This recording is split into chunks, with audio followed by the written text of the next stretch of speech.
केंद्र सरकार के कर्मचारियों और पेंशनर्स के लिए 8वें वेतन आयोग को लेकर चर्चा तेज हो गई है। प्रधानमंत्री की आर्थिक सलाहकार परिषद EAC-PM के सदस्य नीलकंठ मिश्रा ने चेतावनी दी है कि 8वें वेतन आयोग के लागू होने से सरकार के खजाने पर बहुत बड़ा बोझ पड़ने वाला है।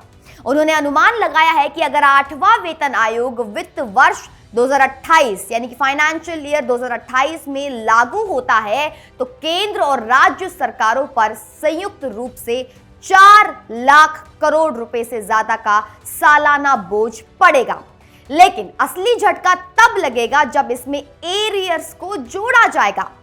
मिश्रा के मुताबिक आमतौर पर वेतन आयोग की सिफारिशें लागू होने में देरी होती है और कर्मचारियों को पिछली तारीख से बढ़ा हुआ वेतन मिलता है।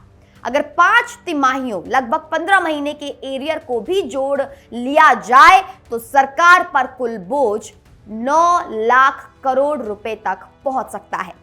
यह रकम इतनी बड़ी है कि इससे सरकार के वित्तीय घाटे यानी कि फिस्कल डिफिसिट को कम करने और देश के कर्ज को जीडीपी के अनुपात में संतुलित रखने की कोशिशों को झटका लग सकता है। कर्मचारियों के लिए अच्छी खबर यह है कि विश्लेषकों को उम्मीद है कि 8वें वेतन आयोग में उनकी सैलरी और पेंशन में 30% से 34% तक की बढ़ोतरी हो सकती है। 7वें वेतन आयोग में फिटमेंट फैक्टर 2.57 था, लेकिन इस बार इसके 2.86 तक बढ़ने की संभावना है।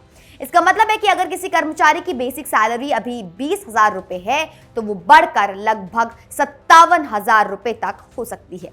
हालांकि सरकार ने अभी तक लागू होने की पक्की तारीख जो 1 जनवरी 2026 है उसकी पुष्टि नहीं की है, लेकिन ऐतिहासिक ट्रेंड यही बताते हैं कि लाभ पिछली तारीख से ही मिलने शुरू हो सकते हैं।